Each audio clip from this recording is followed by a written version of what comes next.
Welcome to Dhinchak English. So guys, मेरे बहुत से ऐसे फ्रेंड्स हैं और मेरे कुछ स्टूडेंट्स हैं और कुछ रिलेटिव्स भी हैं जो मुझसे अक्सर ये पूछा करते हैं कि इंग्लिश बोलना सीखने के लिए कितना ग्रामर आना चाहिए, या फिर इंग्लिश बोलने के लिए ग्रामर की जरूरत होती भी है या नहीं होती है। क्या हमें सारा ग्रामर आना चाहिए या फिर कुछ मेन पार्ट ग्रामर का आना चाहिए, कुछ मेन टॉपिक आना चाहिए जिसकी बदौलत, जिसके जरिए हम इंग्लिश बोल सकते हैं। तो चलिए यहां पर मैं आपकी कंफ्यूजन, आपकी टेंशन दूर कर देता हूं, क्योंकि आपके भी मन में ये क्वेश्चन कहीं ना कहीं जरूर होगा। अगर आप इंग्लिश फ्लुएंटली नहीं बोल पाते हैं तो आपके भी मन में ये क्वेश्चन जरूर होगा कि हमें कितनी ग्रामर आनी चाहिए जिससे कि हम इंग्लिश बेधड़क फ्लुएंटली बोल सके। तो देखिए, टोटल 5 टॉपिक हैं जिनको आपने अगर अच्छे से पढ़ लिया ग्रामर में तो डेफिनेटली आपको इंग्लिश फ्लुएंटली बोलने से कोई रोक नहीं सकता। आप बिल्कुल धारा प्रवाह इंग्लिश बोलना सीख जाएंगे। तो वो 5 टॉपिक कौन से हैं उनको जानने के लिए ये कन्वर्सेशन देखिए। Hey Pooja, why did you not come to office yesterday? Oh Harry, I was suffering from stomach pain, so I could not come to office. There was a client visit yesterday. I could not handle your task alone, so Mr. Pandey helped me. Thank you so much, Harry. If you want any type of support, please let me know. I'll definitely help you. तो इस conversation में देखिए, जो first sentence है, hey Pooja why did you not come to office yesterday, यहां पर why did you not come to office yesterday यहां पर यूज किया गया है पास्ट इंडेफिनिट टेंस का। इससे यह पता चलता है कि कन्वर्सेशन के लिए हमें टेंस आना चाहिए। और नेक्स्ट जो सेंटेंस है, जो पूजा का कन्वर्सेशन है, oh Harry I was suffering from stomach pain, I was suffering from, ये क्या है? पास्ट कंटिन्यूअस टेंस है। ओके, यानी टेंस का अगेन यहां पर यूज हुआ है। So I could not come to office, देखिए कुड नॉट का यूज हुआ है। कुड क्या है? कुड मॉडल वर्ब है। तो इससे यह पता चलता है कि हमें मॉडल वर्ब की जानकारी होनी चाहिए। ओके, और इसके बाद देखिए अगला जो कन्वर्सेशन है, there was a client visit yesterday. There was a client visit मतलब देयर का यूज हमें आना चाहिए। देयर का यूज कहां पर किया जाता है? ओके, इसके बाद आई could not handle your, again फिर वही चीज, कुड का यूज हुआ है जो कि मॉडल वर्ब है। तो इससे ये पता चलता है कि हमें मॉडल वर्ब आना चाहिए। मिस्टर पांडे हेल्प्ड मी, ये क्या है? अगेन ये है पास्ट इंडेफिनिट टेंस, इसका मतलब टेंस का यहाँ पर यूज हुआ है। उसके बाद पूजा बोल रही है thank you so much Harry, thank you so much, ये क्या है? ये प्लीजेंट्री वर्ड है, अभिवादन वाले शब्द हैं। इनका ज्ञान होना भी हमें जरूरी है। If you want any type of support, if देखिए इफ़ का यहाँ पर यूज किया गया है। इफ़ का मतलब होता है अगर, तो हमें यह पता होना चाहिए कि इफ़ का यूज कहाँ पर किया जाता है। Please let me know, please let me know, देखिए ये क्या है? ये है इम्परेटिव सेंटेंस, इम्परेटिव सेंटेंस है। ओके, यानी कि आदेशात्मक वाक्य या फिर प्रार्थना वाले सेंटेंस, तो इनको भी आना जरूरी है। I will definitely help you, मैं आपकी मदद करूंगी। ये क्या है? फ्यूचर इंडेफिनिट टेंस है, यानी कि टेंस का अगेन यहां पर यूज हुआ है। तो इस कन्वर्सेशन के बाद हमें वो 5 पॉइंट मिल चुके हैं जिनको जानना बहुत ही ज्यादा जरूरी है। सबसे पहले तो हमें जानकारी जिसकी होनी चाहिए वो है टेंस। हमें टेंस की बहुत अच्छी जानकारी होनी चाहिए। ऐसा नहीं कि टेंस की सिर्फ जानकारी हो और ट्रांसलेशन करना भी आता हो, हर टाइप के सेंटेंस का ट्रांसलेशन करना आता हो, ठीक है, टेंस पर आधारित। इसकी डिटेल में अगर आपको इंफॉर्मेशन है, किसी भी टेंस का कोई भी सेंटेंस अगर आपको दे दिया जाता है तो आप बहुत ही आसानी से अगर उसे हिंदी तो इंग्लिश ट्रांसलेट कर लेते हैं तो समझ लीजिए आप टेंस में एक्सपर्ट हैं और उसके बाद आप इंग्लिश अच्छी तरीके से बोल सकते हैं। लेकिन यहाँ पर आपको ध्यान ये रखना है कि ऐसा नहीं कि आप हिंदी से इंग्लिश ट्रांसलेट करते जा रहे हैं और मुंह से कुछ बोल ही नहीं रहे। जैसे जैसे आप ट्रांसलेशन सीखें वैसे वैसे आपको स्पीक भी करना है, बोलना भी है। जिन सेंटेंस को आप इंग्लिश में ट्रांसलेट करें उनको बोलना भी सीखें, उनको उच्चारण करना सीखें, उनको प्रोनाउंसिएट करना सीखें, तभी आपकी स्पोकन इंग्लिश करेक्ट होगी। ओके, और इसके बाद जो दूसरा पॉइंट आपने देखा उस कन्वर्सेशन में वो क्या था? Modal verbs. मॉडल वर्ब्स की इंफॉर्मेशन, मॉडल वर्ब्स की जानकारी आपको होना जरूरी है। मॉडल वर्ब्स में बहुत सारे मॉडल वर्ब हैं, जैसे कुड, ओके,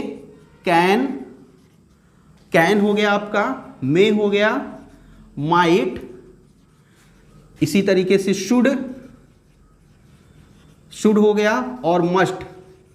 ये सारे मॉडल वर्ब हैं। इनका यूज कैसे करते हैं और कब करते हैं ये जानकारी आपको होनी चाहिए। अगर ये जानकारी आपको है तो आप डेफिनेटली स्पोकन इंग्लिश बहुत ही अच्छी तरीके से और आसानी से सीख सकते हैं। इसके बाद जो तीसरा आपने देखा, तीसरा है प्लीजेंट्री वर्ड। प्लीजेंट्री वर्ड यानी अभिवादन वाले वर्ड्स, अभिवादन वाले जो शब्द होते हैं उनको आपको आना जरूरी है, उनकी जानकारी आपको होना जरूरी है।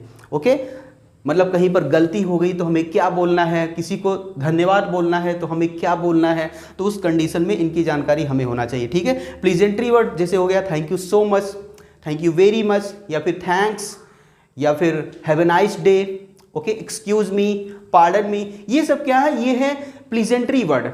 अगर इनका यूज हम स्पोकन इंग्लिश में करते हैं तो सामने वाला ये मानता है कि हम एक जेंटलमैन है, एक सभ्य आदमी हैं, यानी शिष्टाचार हमें आती है। तो शिष्टाचार जताने के लिए प्लीजेंट्री वर्ड्स का यूज किया जाता है, तो इनकी जानकारी आपको होना जरूरी है। इसके बाद थर्ड पॉइंट है पैसिव वॉइस हमें आना चाहिए। वॉइस, पैसिव वॉइस ना कह के अगर हम इसको, इस टॉपिक को अगर हम वॉइस कह ले तो ज़्यादा सही रहेगा, क्योंकि टेंस में तो हम एक्टिव वॉइस पढ़ ही लेते हैं, पैसिव वॉइस हमें अलग से पढ़ना होता है।